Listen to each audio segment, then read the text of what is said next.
Good morning, everyone. This is Pastor Matt with some announcements for Sunday, April the 5th. We do anticipate that this week that the church office will not be open, even the limited hours that we've been open the past couple weeks, that just the incidences of infection are increasing, and so for your safety and for ours, we're going to try to do everything that we can normally do in a week that's possible to do it remotely. So you're welcome to leave a phone message here at the office if you don't catch a live person. I would not anticipate catching someone here if you just showed up, but you could call and leave a message, and we'll be checking those with some frequency from afar. Probably the best way to get a hold of someone is through our email if you have it, so I'd invite you to consider that option. Also wanted to leave you my home cell phone number so that you could have it in case of a pastoral crisis or something that needs more urgent attention. My cell is area code 828-331-0763. 828-331-0763. So it's not a vacation for us. There'll be plenty going on this week, and invite you to tune in for all those opportunities that are there. There'll be a number of opportunities for worship this week.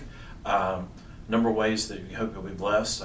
After this Palm Sunday service, we've got one coming up for Maundy Thursday. We'll have a midweek Wednesday epistle from Pastor Jeremy, and we'll have a devotion, video devotion that goes with that on Thursday, Holy Thursday, Maundy Thursday. We'll be giving you a liturgy that you can go through while sitting alone or with your family at the table. So, as this is an observance of the last meal of Jesus' life, we thought it might be fitting for you to observe it at a table yourself. Good Friday, we're going to have a live service at 12 noon that you'll be able to access through video. Sunday morning, we're going to have an Easter sunrise message available by 6:30, and then we're going to do a live stream at 11 a.m. Easter Sunday worship. So, a variety of times, a variety of places. The things that are going live will be available later by recording. And we'll be sending out emails with all the gory details of how to tune in to be part of what's going on this week. But do pray that you'll join us and be, as we travel with Jesus through his passion and to his resurrection.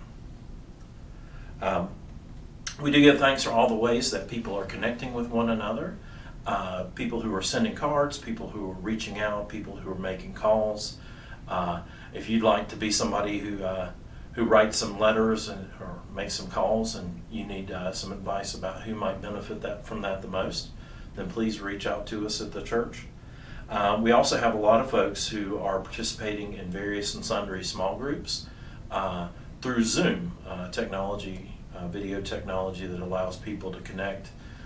Even in this time of physical distance, it's a way of closing that social distance between people, and a lot of folks are finding it really beneficial. And if you haven't been a part of a group already, this might be a great time to join up. So reach out to us, send us an email, leave a message, and we'll try to find some way to plug you into one of those groups if you'd like to try.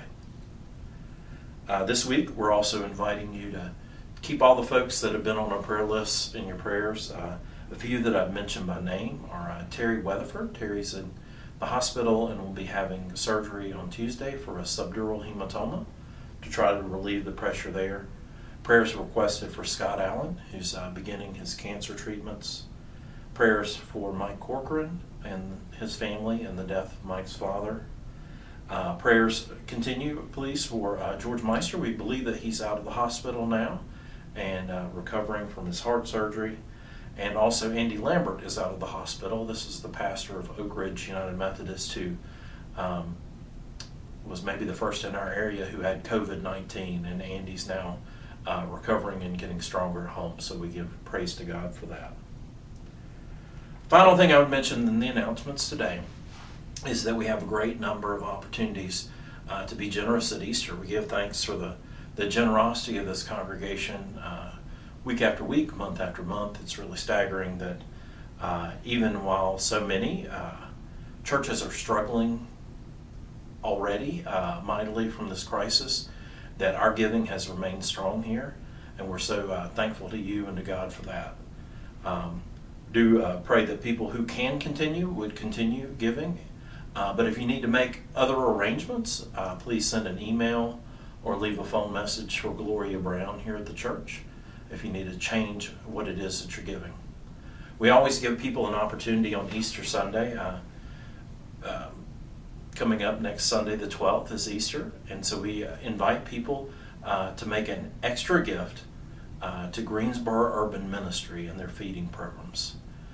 Despite a reduction of staff hours, despite a vast reduction of volunteer hours, Greensboro Urban Ministry is continuing to hand out food Tuesdays, Thursdays, and Fridays, and they've just had a huge need.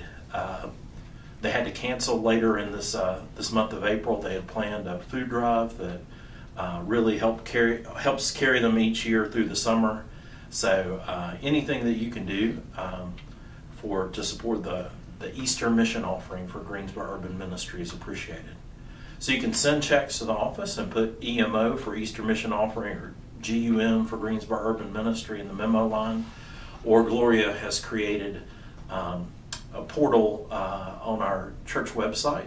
If you go to the giving page, there's an option there for Easter mission offering, so you could designate gifts that way, and we sure do appreciate everyone who can give something extra to feed our many, many hungry neighbors in these tough times. Two other things that I would just mention briefly in regards to financial assistance to needy folks. One is that a reminder that we have a pastor's discretion fund here at the church, so if you know somebody who is out of work because of this crisis, who's having challenges of various sorts, remember that pastor's discretion fund is there. I think during this time of crisis that we're going to sort of steer people who are members of the church and who are known to us through various ministries. They're connected to us in some way. We're going to try to respond to them through the pastor's discretion fund, because our church leadership has created an entirely different fund called a community response fund that would be open to families that are connected to us through the preschool, through Jefferson Elementary and Guilford Elementary. So those are the two schools, the three schools where we're really heavily involved as a church, and we're going to focus on those families and trying to help them meet critical needs. So if you're feeling led of God to give something generous, you're welcome to support, again, Greensboro Urban Ministry. If you want to do something for Pastor's Discretion Fund in the days and weeks to come, that would be welcome. And also this new Community Response Fund, the opportunity to give is there too. But we're going to try to do all that we can to help alleviate suffering of our neighbors in this most trying time. Thank you for paying attention to all these announcements, and we look forward to seeing you in person.